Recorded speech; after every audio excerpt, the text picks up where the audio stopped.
Kagabi kaya. Ano, magagabi yung mga anak ko makapagdusa kaya kami.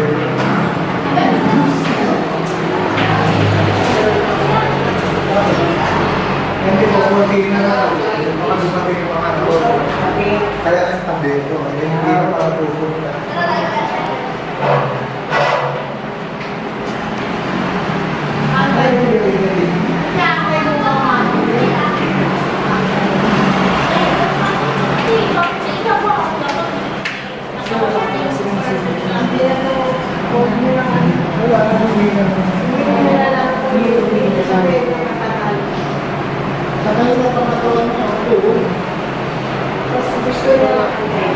They were the ones who take care of Jessie.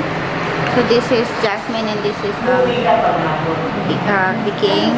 So this is your relative. This is your nephew from Auntie Lita. Or maybe grandchild, I think. So this is Mommy Auntie now. So she's basically so old right now. So see, that is your Auntie Angie. And this one is your Auntie Lita. Okay. This one is your Auntie Sylvia, cousin of your dad. And this is Uncle Nick. Okay. And this is Uncle Frankie, also cousin of your dad. So basically we're waiting for the cremation service. In a few minutes they'll be arriving here. I'll also take a video in case that they will open this one. Okay, that's it, Nick. Thank you for helping us. Thank you for cooperating. This has been pushed through because of your great effort. Thank you very much.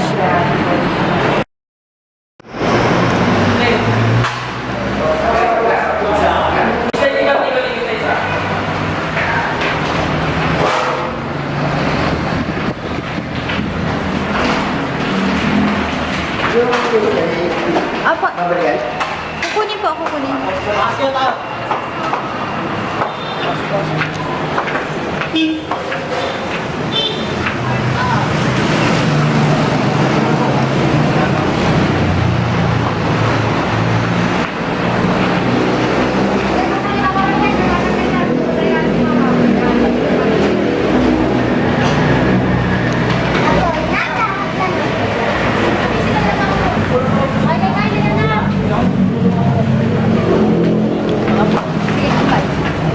Si Mami, sa kanya na si Mami.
with us.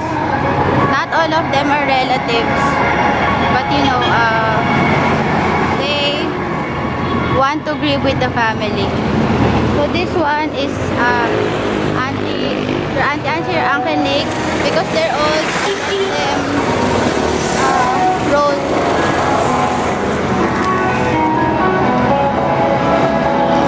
So basically, it's about we're passing by a cemetery.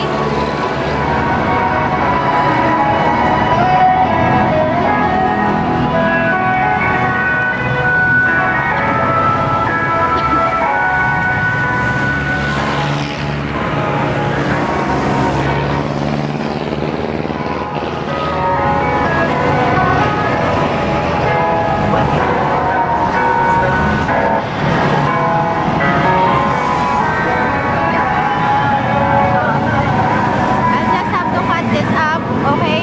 Thank you.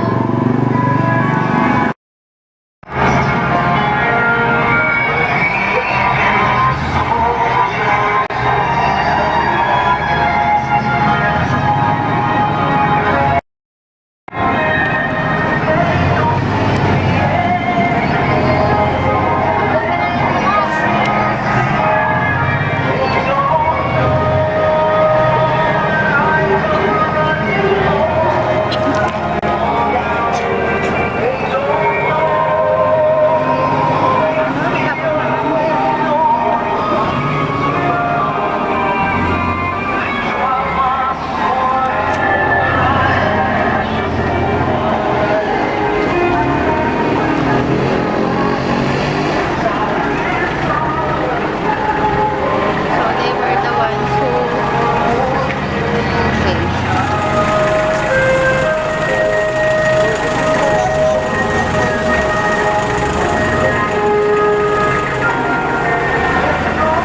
Okay.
Si Mami, Andun, sino ang natuloy na? sino magbababa? Ha? Hindi nyo bababa?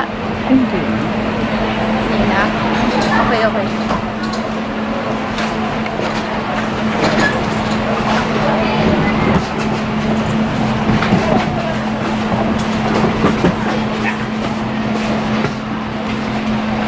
Okay, ito na sila. Napunta na dito. Okay, thank you. Salamat. Sige po. Tuloy lang po. Excuse me. Excuse me.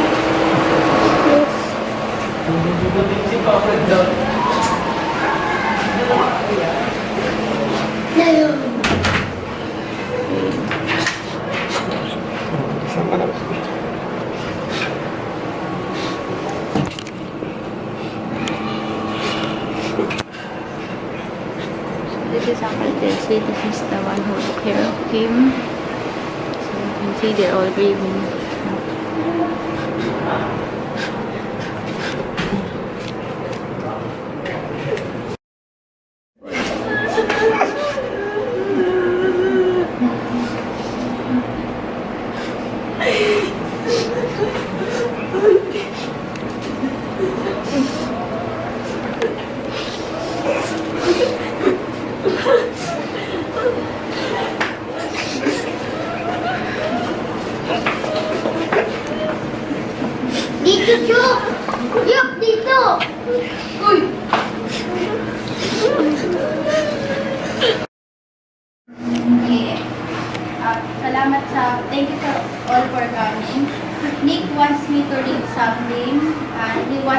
all of you to know this thing. He says here, I want others to know that Jesse, was very wonderful to me. I owe him a lot and he taught me a lot. Do as I say, not as I do, was a quote that he would often tell me. And though it was annoying to hear, it was definitely the truth. He taught me how to be a wonderful father to my 2 kids. He had some wonderful qualities that not many people got to see. Before he went back to the Philippines in 2006, he came to my wedding here near Washington, D.C. We had 130 guests and he only knew about 20 of them. He was so personable, friendly, and welcoming that by the end of the wedding, everyone, all the 130 guests, knew who was Jesse, and he was a friend to everyone. Though he was my guest, he acted more like the host, and it was wonderful. 4 months afterwards, people who had me once came up to me and said how great he was to them. I had never seen someone be so personable. He loved to entertain. I am very lucky to have a great education and I owe that to him. Without Dad being there for me, when I went to the university, I never would have been able to attend and get my degrees. Though he lived in California for 30 years, the Philippines was his home. He always talked about and wanted to go back, so I am glad he got to live there again these last several years. I hope he is now happy in heaven and at peace. We love each other very much. If I could read this to others, Nick would highly appreciate it. So that is what he wants me to tell everyone. That even though for some, his dad was, I cannot say, but for him, he loved his dad very much. That's all. Thank you.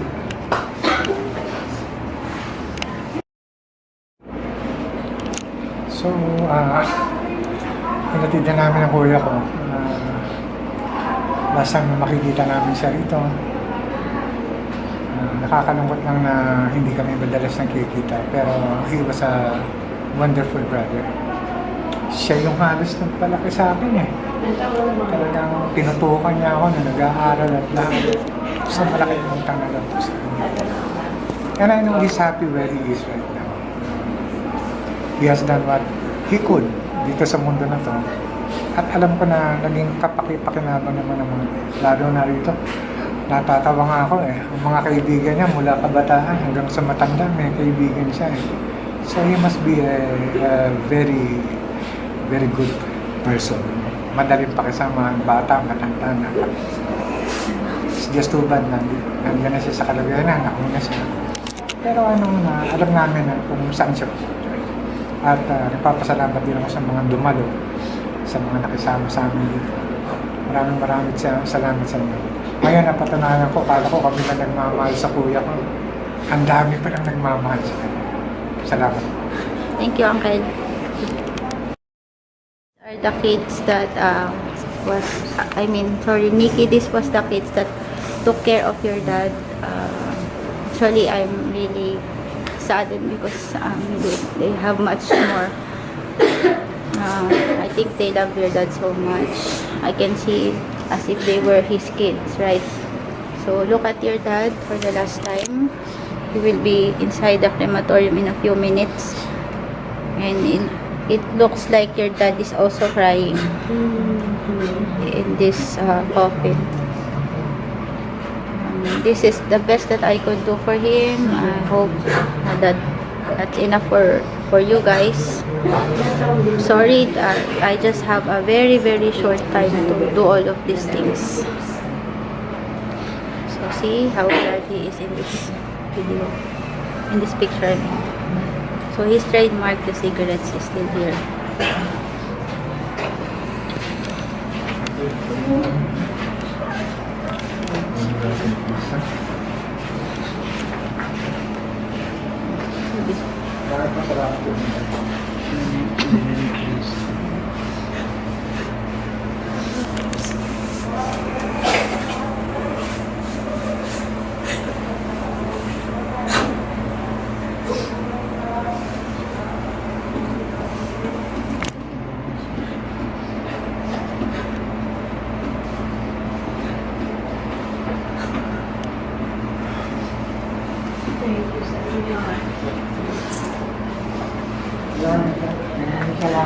Maraming salamat sa inyo. Dami itong Bakit ako makikita talaga? Salamat. Bye-bye. Bye ha. Thank you. Thank you for coming. Yes, auntie. Yes po, auntie. Sa 27 ha. Yes, auntie. Yes po. Kita kayo.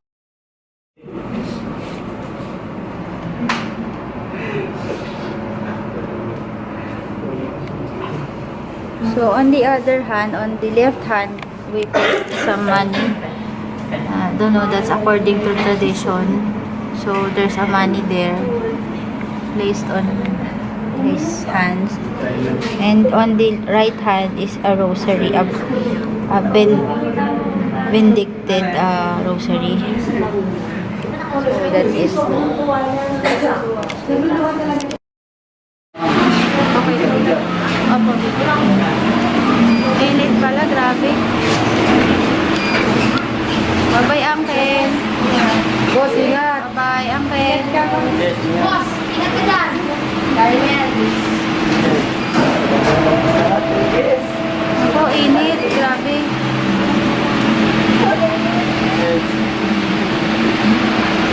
Hindi kaya medyo umangin. Video mo lang.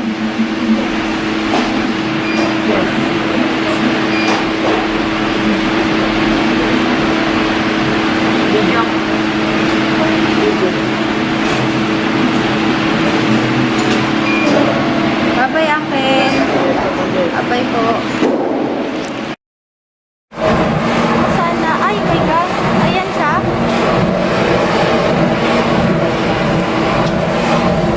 Grabe. Ayan pala.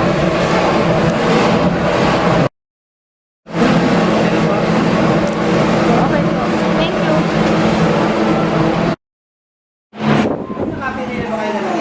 Hindi pa po. Hindi pa po. Wala pa po.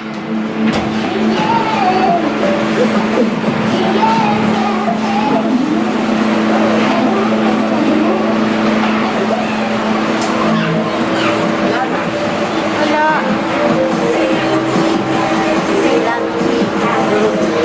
Oo, wala. Ay, yung pinakamahabang po.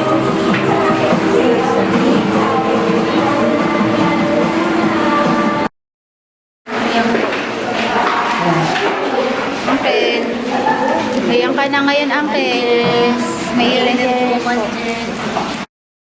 Hindi ba dati kasi pang pasayang? Hindi po. Kung dadalhin natin. Dala na yan. Ay mo ako mo nagmadala lang. Sabi ko dati kasi naman siya. Ito mo.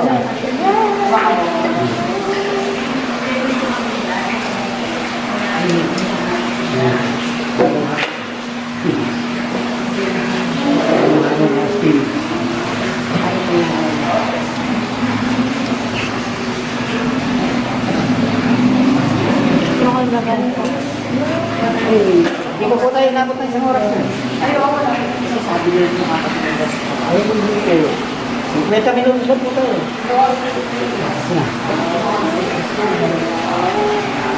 Asan si Nana?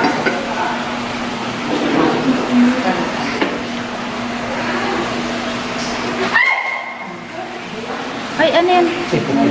Wala ko eh. Kanina pa yan.